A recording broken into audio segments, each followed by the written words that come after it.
ప్రియమైన దేవుని జనాంగమైన క్రైస్తవ బిడ్డలందరికీ మరొక శుభదినాన దేవుడు మనకి అనుగ్రహించిన ఈ గొప్ప దినాన్ని పెట్టి దేవాది దేవునికి కృతజ్ఞతలు తెలియజేస్తా ఉన్నాం.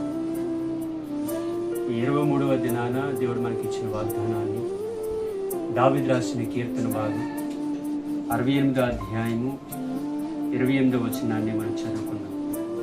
నీ దేవుడు నీకు బలము కలుగా నియమించి ఉన్నాడు.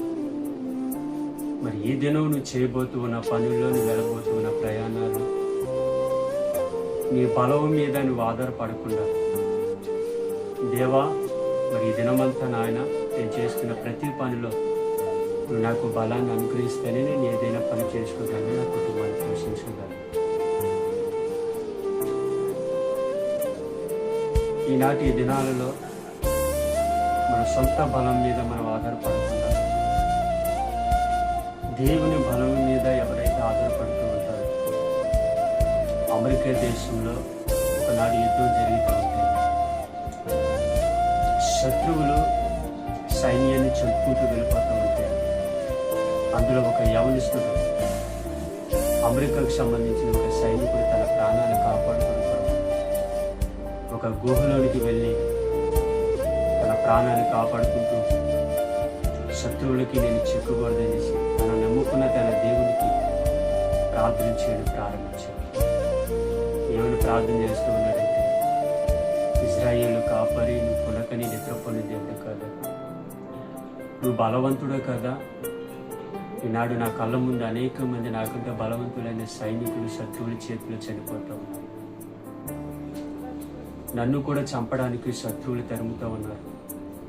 ఆ శత్రువుల చేతిలో నా ప్రాణం పోకుండా నేను నా కుటుంబానికి, నా తల్లిదండ్రులకి, నా భార్య బిడ్డలకి, సమాజానికి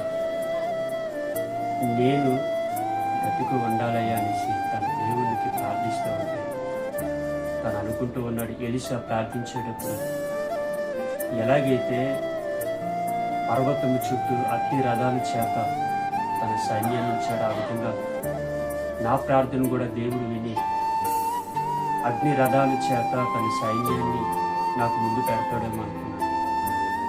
కానీ తీరా చూస్తే తన ముందు, ఆ గుహలో దాక్కున్న తన ముందు ఒక చిన్ని సాలిపురుగు, చుట్టూ ఆ సాలిపురుగు గూడు కట్టడం ప్రారంభించింది. ఆ దృశ్యాన్ని అంతటిని ఆ యవనస్తుడు చూస్తూ ఉన్నాడు. ఒక ప్రక్కన శత్రువుల శబ్దం వినపడుతూ ఉంది, ఒక ప్రక్కన శత్రువులకు అడుగుల శబ్దం వినపడుతూ ఉంది. అయ్యో శత్రువులు వచ్చేస్తూ ఉన్నారు, అయ్యో శత్రువు అడుగు శబ్దం వినపడుతుంది, ఎలాగో నాయన అనేసి హృదయంలో కలవరపడుతూ ఉంటాయి. ఆ చిన్ని సాలిపురుగు గూడు కట్టడం ప్రారంభించుకుంటూ ఉంటారు.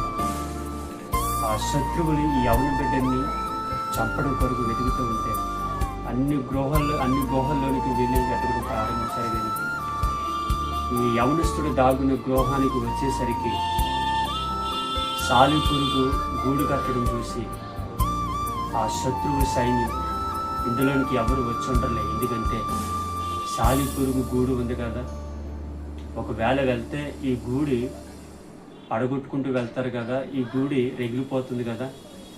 సాలిపురుగు గూడు ఎలా వెళ్ళిందో అలాగే ఉంది కదా, ఎవరు వెళ్ళి ఉండర్లే అని ఆ శత్రువులు వెనక్కి తిరిగి వెళ్ళిపోడు ఆ యవనస్తుడు చూస్తూ ఉన్నాడు.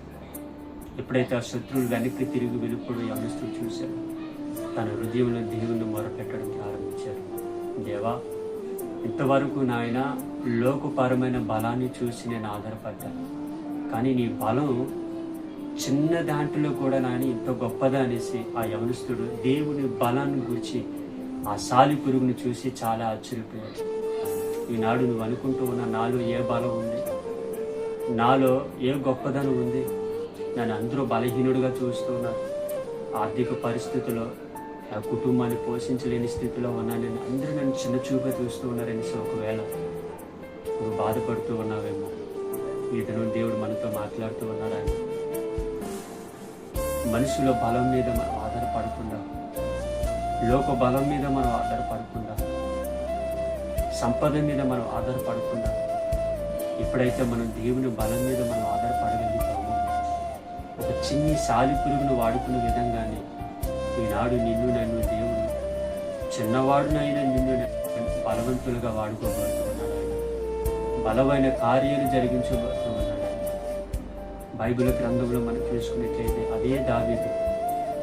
సౌలు దావీదుని చూసి, నువ్వు చిన్నోడు కాదురా, నువ్వు ఎక్కడ ఆ గొలియాదుని నువ్వు ఓడించగలవు, నీ అన్నల వల్లే కాలేదు, ఆ సైన్యం వల్లే కాలేదు, ఆ ఫిలిస్తీన్లు మనకు ఏం చేయలేవు అనేసి ఆ దావీదుని చిన్న చూపు చూస్తూ ఉంటే, దావీదు దేవుని పట్ల రోషము కలిగిన వాడు కనుకని, నేను నా దేవుని పక్షాన నేను నిలబడతాను అని సౌలుని బ్రతిమలాడుకొని సౌలు దగ్గర పర్మిషన్ తీసుకొని యుద్ధ భూములకు వెళ్ళిన తర్వాత బలవంతుడైన గొలియాదు తన బలం మీద ఆధారపడడం తను చూసుకుంటూ ఉన్నాడు. కానీ చిన్నవాడైన దావీదు దేవుని బలం మీద ఆధారపడ్డాడు కనుకని మనుషుల దృష్టిలో చిన్నవాడు కావచ్చు, కానీ మరి బలవంతుడైన దేవుడు దావీదు పక్షాన్ని నిలబడి బలమైన కార్యాన్ని చేయడం మనం చూస్తూ ఉన్నాం.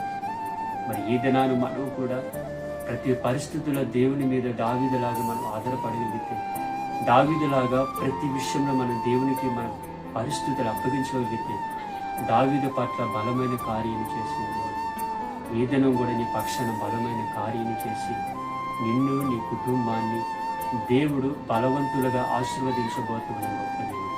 విశ్వసించండి, బలమైన కార్యాలు పొందుకొని దేవుని యొక్క నామానికి మహిమ తెచ్చేవారుగా మనం ఈ దినమంతా జీవిద్దాం. దేవుడి మాటల ద్వారా మనల్ని మన కుటుంబాలు ఈ దినమంతా దీవించి ఆశీర్వదించుకుందాం.